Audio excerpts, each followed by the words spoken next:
Now proportions stop. Shot! Scores! Coburg wins the RBC Cup!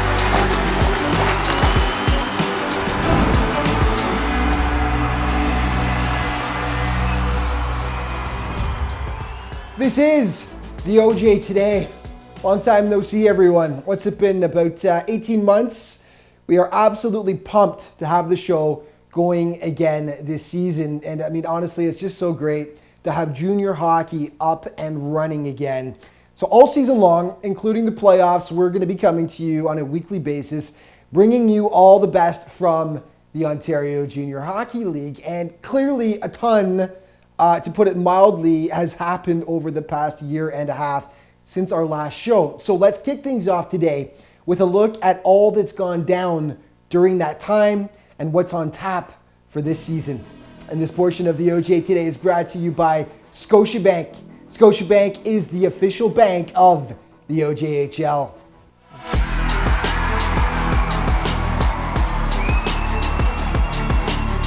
When the OJ Today was last broadcast in March of 2020, the playoffs were just getting ramped up. Collingwood shut, oh my! Windmill leather! But then everything changed.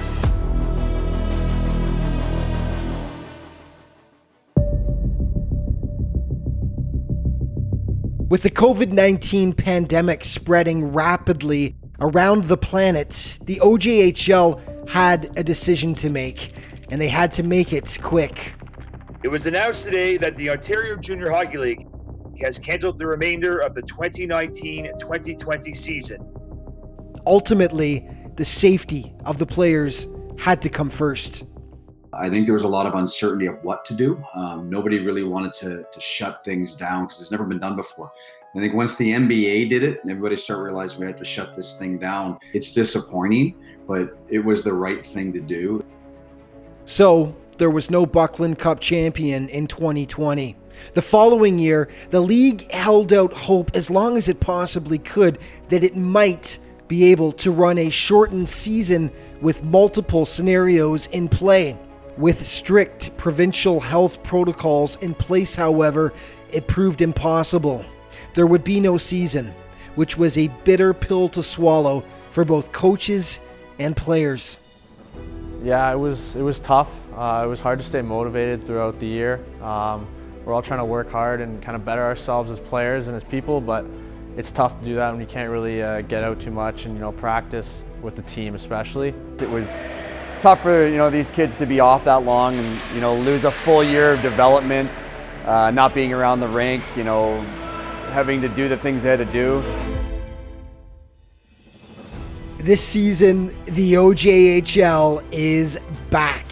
Arenas are open once again, and with protocols in place to ensure player and fan safety, the league relaunched back on October 1st with its return to play policy.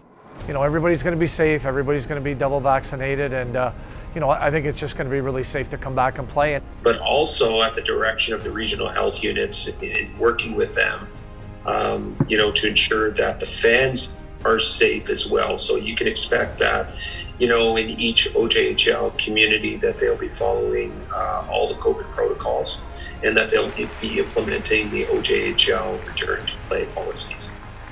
As for the first big event of the year, it went down this past week in Coburg. The Governor's Showcase put all OJ teams under the same roof for 3 days.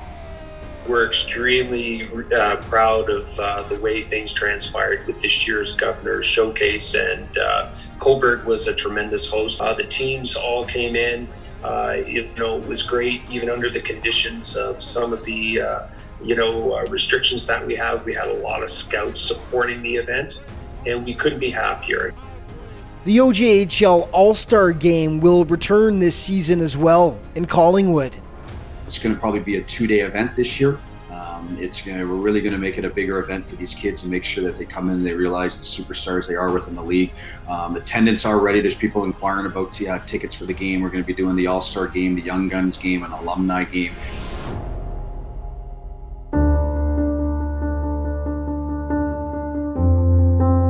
More than anything, though, players are just happy to be back playing.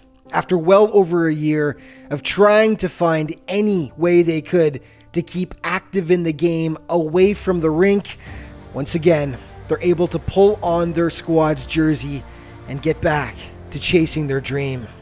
Honestly, everybody's just so excited. Like, the atmosphere is great.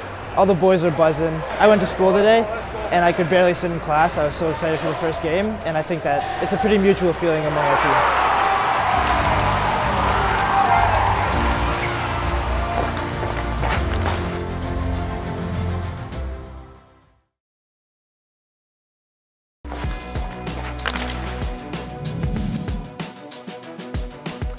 Hey, welcome back.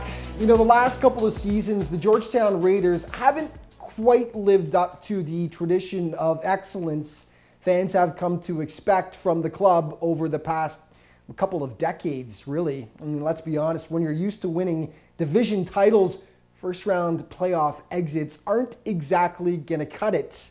But thus far this season, the Raiders have looked like their old selves. They shot out to one of the best starts in the league, but longtime rival Burlington has been just as hot. The two West Division foes squared off last Saturday in Georgetown.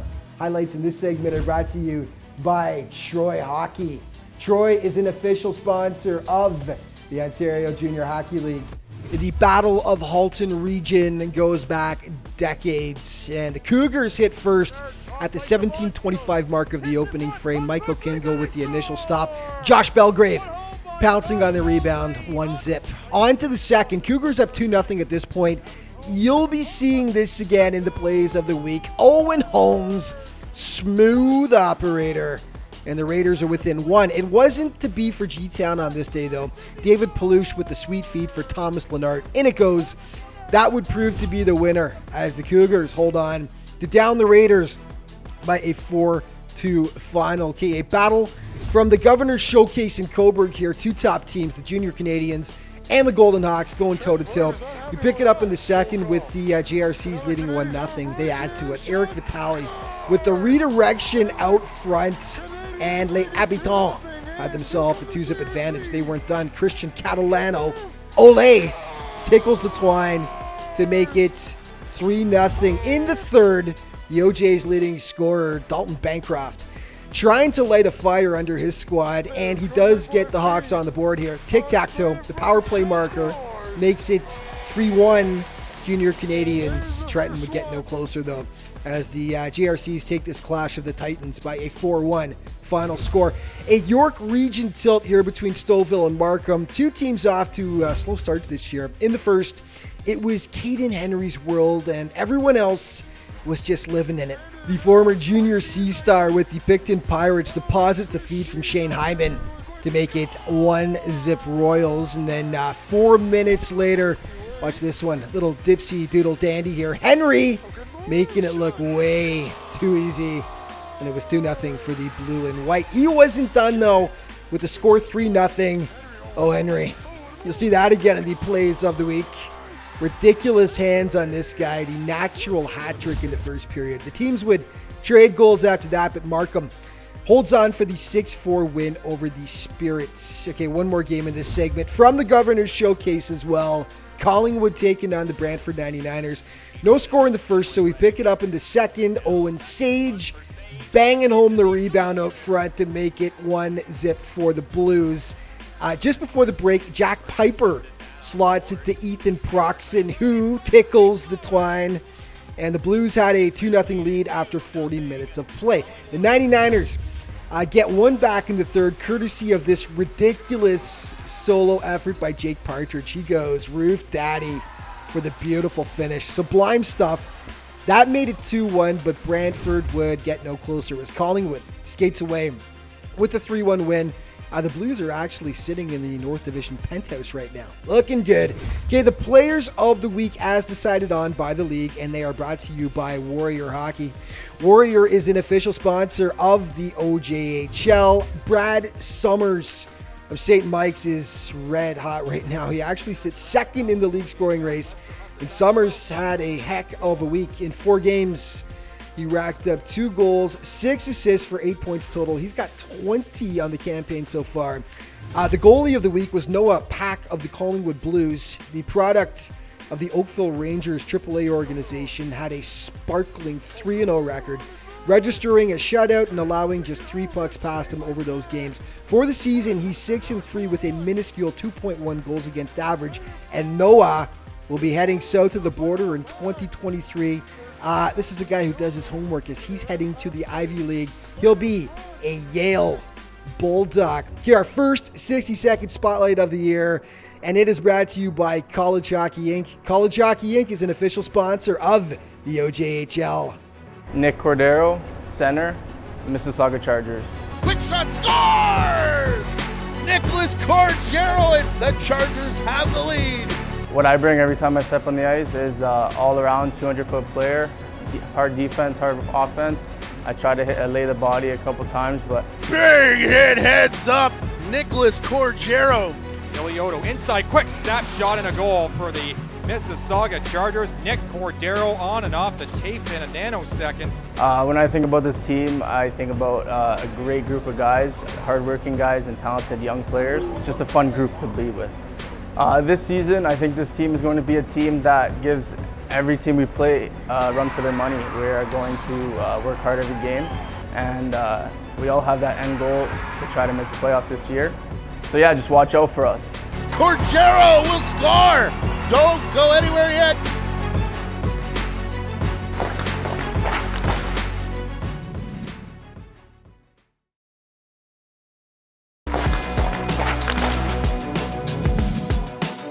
This segment of the OJ today is brought to you by Clean Quip.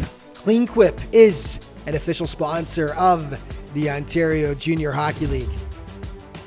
Hey, welcome back to the OJ today. You know, over the years, countless players have spent time in the OJHL before moving on to the next level, whether that be NCAA, Division I hockey, or the professional ranks. So each week on the show, we're going to feature an interview with a different OJHL alumnus. And who better to kick off our first show than the guy who provided this dramatic moment a few years ago. There's only 35 seconds left. Pass goes up ahead, Jacome. Here comes Jacome busting in. He shoots, he scores, he gets it. Jacome scores, and he's the OJHL scoring champion. And he's celebrating with his teammates on the bench. With 30 seconds left, Double J is the king of the OJHL. I still remember that moment like it was yesterday. I was filming that actually. That was just part of an incredible season for Jack Jacome. Here's a look at his stats over 3 years with the Raiders.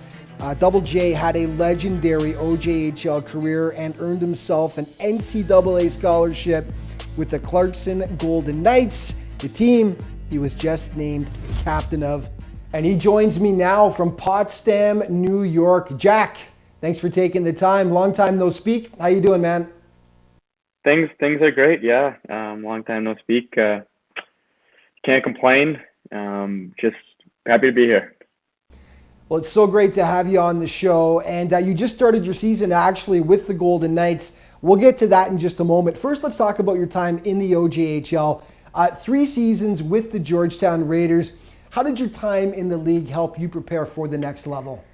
Yeah, it's the more that I think about it, with some reflection, I realized it was kind of the perfect storm. I feel like I was in just an awesome situation, and really, the people around me, the coaches, teammates.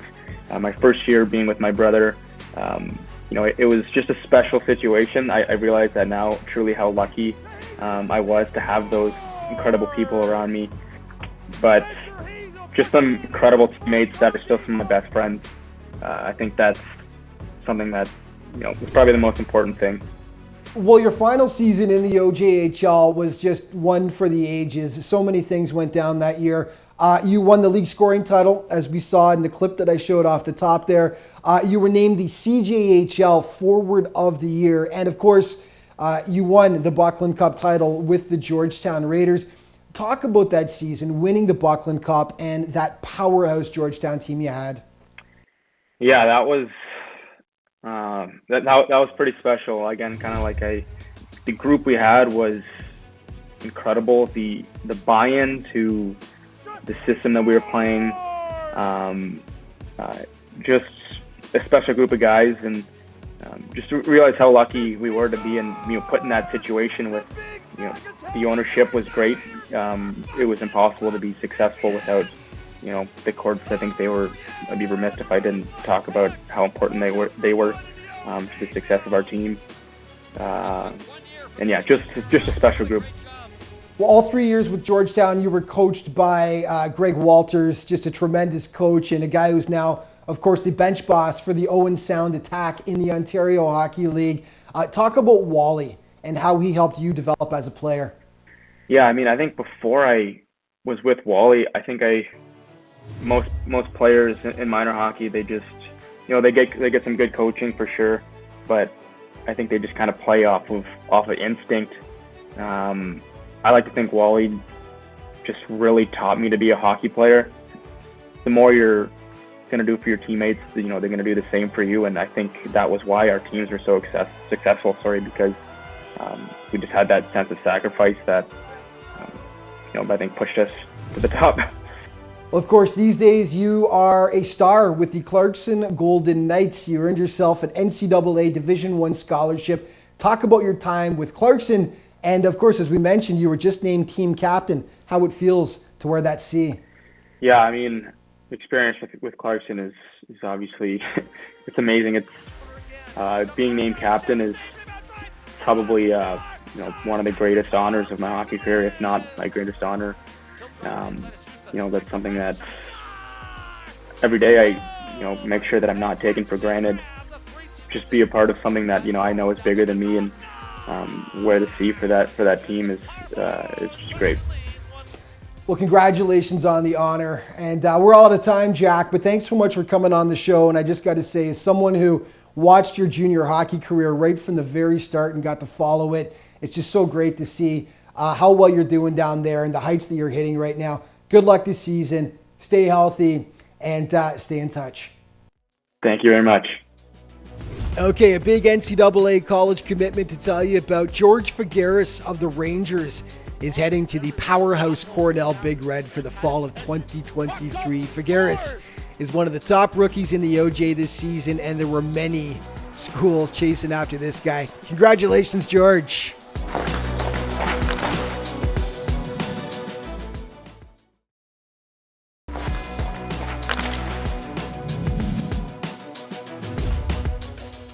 Hey, welcome back to the OJ Today. In the 2019-20 season, the North York Rangers were rebuilding, and not much was expected from them. Now, the team did manage to make the playoffs, but most thought they'd get absolutely crushed by the Toronto Junior Canadiens in the first round.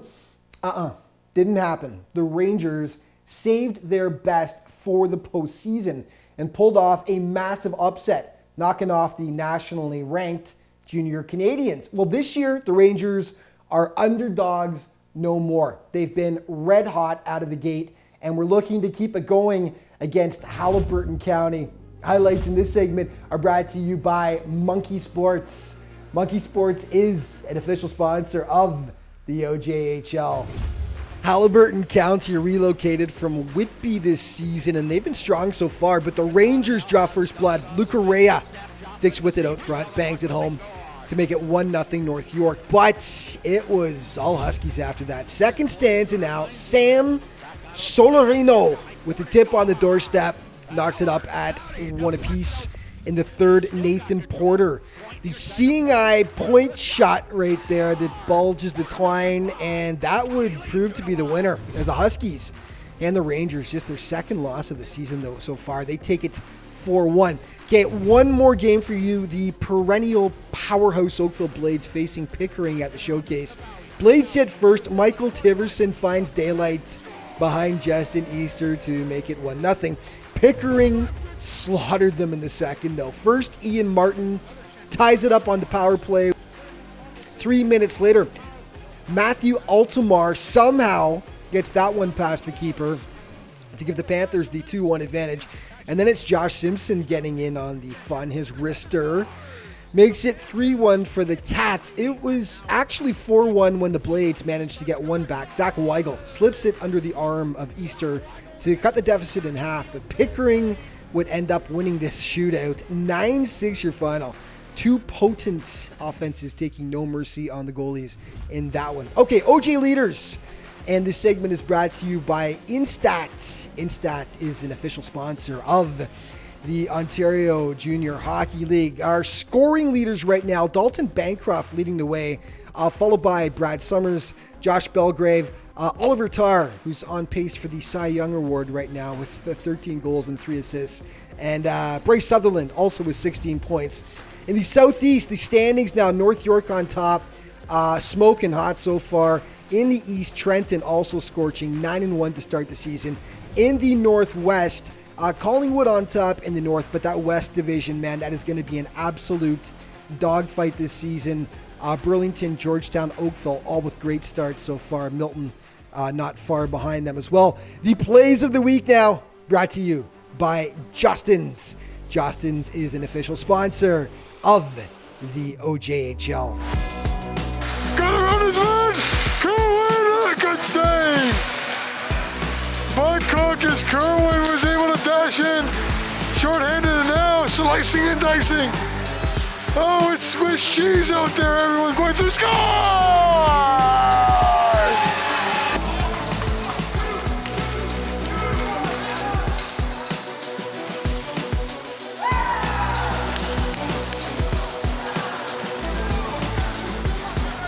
Real will bring it over the line. Real to Vitale in the slot. Vitale, what move? Oh, what a beautiful goal! Forehand to backhand to the back of the net. Bowie will collect and find Tiveron to Bowie. Bowie down to Tiveron. Tiveron drives. Shot comes in. Scores! You worry? Oh, good move. Shot. Score! Lost a handle, 2-on-1 here for the Rangers. Donahoe, shot there, scores! A snipe from Donahoe ends this one. Up there defensively again, but Cougars are stifling the Rangers' offense so far tonight. Now it's Holmes. Here comes Holmes busting in. She scores! What's up, Holmes? They get it back. Henry, oh, what a move. Oh, what a move. Scores! Henry with the Dipsy Doodle goal! His third of the period! Cuts it off. Gets knocked off his feet, but gets it back. Spicky, right in. Centering pass. Oh, what a save! Are you kidding me? What a diving effort, James Gray. Oh my goodness. Adam Mewa had a wide open cage. It looked as if it was a for sure goal. And I'm at a loss for words. Oh my goodness. And that is going to wrap it up for this week's show. But all throughout the season, you can keep up to date with what's happening with the league by checking out the different social media outlets of the OJHL. Thank you so much for tuning in. It is so great to be back after all this time. We'll see you next week.